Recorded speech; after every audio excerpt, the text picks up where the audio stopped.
আকাশে বাতাসে কিন্তু পুজো পুজো গন্ধ উঠছে। আর মাত্র কয়েকটা দিন পর মা আসবেন বাঙালির ঘরে ঘরে। সবাই মেতে উঠবে বাঙালির সেরা উৎসব দুর্গাপূজায়। আর সেই পুজোর কটা দিন সবার ভালো কাটুক, এই প্রার্থনাই করি মায়ের কাছে।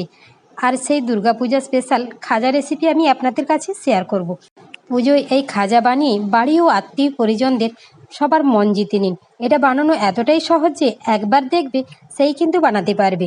এটা খেতেও মুচমুচে আর রসালো, দেখতেও কিন্তু দারুণ হয়। প্রত্যেকটা লেয়ার কিন্তু খুলে খুলে যায়। দেখুন কত সুন্দর লাগছে দেখতে। সবার সামনে প্লেটটা ধরলেন, কখন যে প্লেটটা খালি হয়ে যাবে 1 মিনিটে বুঝতেই পারবেন না। তাই চলুন কথা না বাড়িয়ে রেসিপিটা শুরু করা যাক। এত সুন্দর রেসিপিটা এই পুজোতে একবার হলেও ট্রাই করে দেখবেন, সত্যি খুবই ভালো লাগে। খাজার জন্য প্রথমে আমি সিরাটা তৈরি করে নিচ্ছি। আমি এখানে 1.5 বাটি চিনি নিয়েছি। এবার আমি দিয়ে দেব ওই বাটিটি 2 বাটি জল। জলটা দিয়ে আমি ভালো করে চিনির সঙ্গে মিশিয়ে নেব। দিয়ে দিয়েছি কয়েকটা এলাচ ফাটিয়ে। দিয়ে আমি এটাকে 5 থেকে 7 মিনিট ভালো মতো ফুটিয়ে নিয়েছি। দেখুন এবার আমি একটা সিরার মতো তৈরি করে নিয়েছি। দেখুন একটু চিটচিটে হয়েছে, 1 তার 2 তার হবে না, একটু চিটচিটে হলেই কিন্তু নামিয়ে নিতে হবে। আমি এখানে 300 গ্রাম ময়দা নিয়েছি, দিয়ে দিলাম একটু লবণ।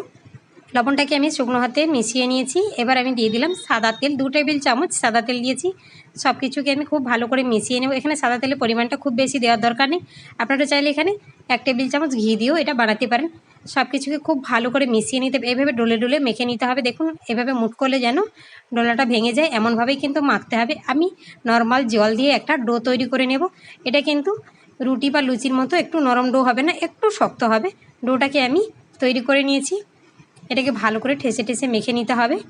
যত মাখাটা ভালো হবে তত কিন্তু লেয়ারগুলো সুন্দরভাবে খুলবে। দেখুন কতটা শক্ত করে আমি মেখেছি। এটাকে আমি রেখে দেবো 10 মিনিটের জন্য। ততক্ষণ আমি একটা ক্রিম তৈরি করে নিচ্ছি। আমি এখানে ময়দা দিয়ে ক্রিমটা তৈরি করছি, আপনারা চাইলে এটা কর্নফ্লাওয়ার দিয়ে বানিয়ে নিতে পারেন। আমি এখানে 4 টেবিল চামচ ময়দা নিয়েছি, 4 টেবিল চামচ ঘি নেব। ঘি যতটা পরিমাণ ময়দা নেবেন ততটা পরিমাণে কিন্তু ঘি নিতে হবে।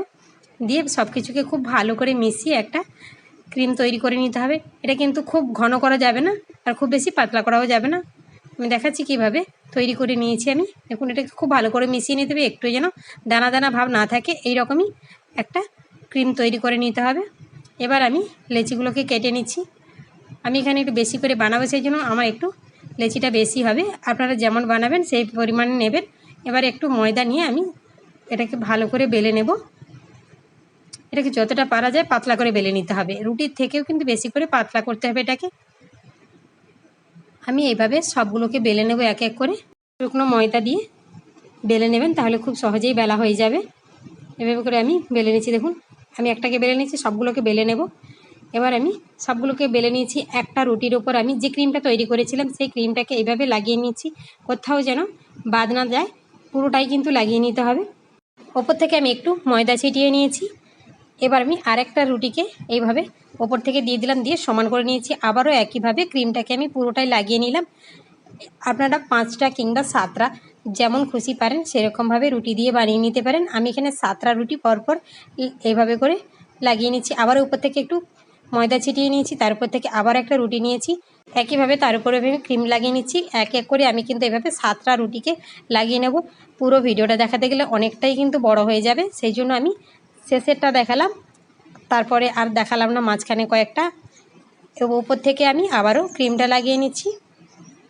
এবার আমি ওপর থেকে একটুখানি গুঁড়ি ছিটিয়ে নেব, যেটাকে আমি পুরোটা মাখিয়ে নিলাম। এইভাবে ছুরি দিয়ে আমি কেটে নেব, যতটা পারা যায় ছোটো ছোটো করে কেটে নিতে হবে।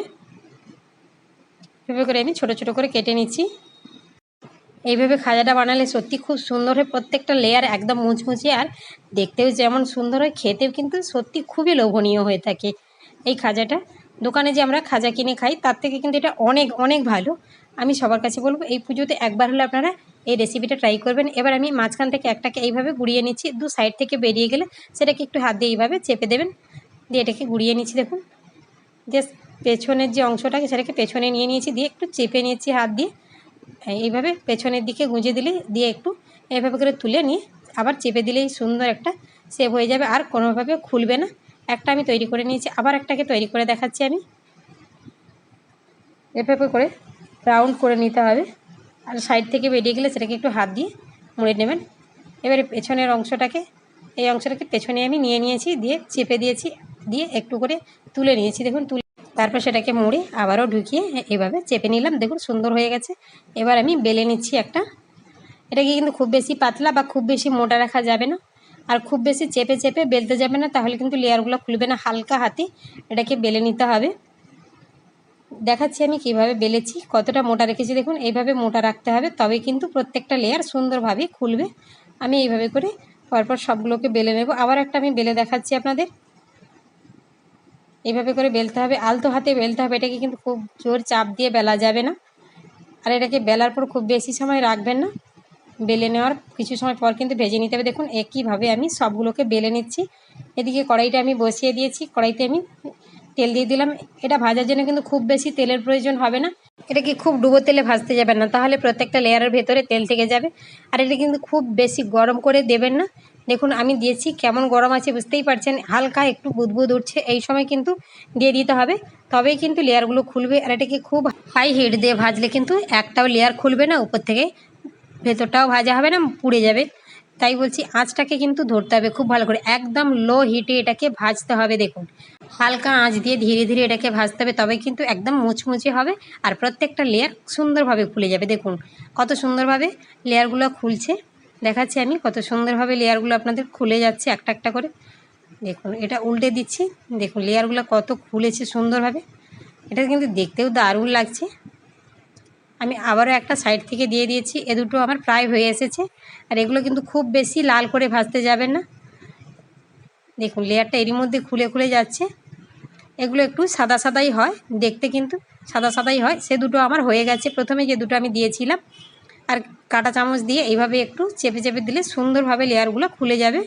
খুব বেশি নাড়াচাড়া করবেন না, তাহলে একদম লেয়ারগুলো ঘেটে যাবে। দেখুন কত সুন্দর হয়েছে। আমি এটাকে তুলে নেব। এইভাবে করে কিন্তু আমি সবগুলোকে ভেজে নেব। আপনারা এটাকে ভাজতে আমার মোট সময় লেগেছে 4 থেকে 5 মিনিট। হালকা আছে 4 থেকে 5 মিনিট সময় লেগেছে ভাজতে, খুব বেশি সময় লাগেনি। দেখুন কত সুন্দর লেয়ারগুলো খুলছে। আর এটাকে তেলটা কিন্তু খুব ভালো করে ঝাড়িয়ে নিতে হবে, লেয়ারের মধ্যে তেল থেকে যায়। আমি এভাবে তুলে নিচ্ছি। সবগুলো আমার ভাজা হয়ে গেছে, আমি তুলে নিচ্ছি। দেখুন লেয়ারগুলো কত সুন্দর খুলছে না। একটু উপর থেকে ধরে রাখলে তেলটা কিন্তু খুব সুন্দরভাবে ঝরে যাবে।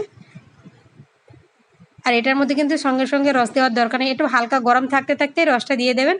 খুব বেশি গরম থাকার সময় রসটা দেওয়ার দরকার নেই, তাহলে নরম হয়ে যেতে পারে। এটাকে একটু ঠান্ডা করে নেওয়ার পর দিয়ে দেবেন। দেখুন আমি সবগুলোকে ভেজে নিয়ে রেডি করে নিয়েছি, দেখতে কিন্তু জাস্ট ফাটাফাটি লাগছে।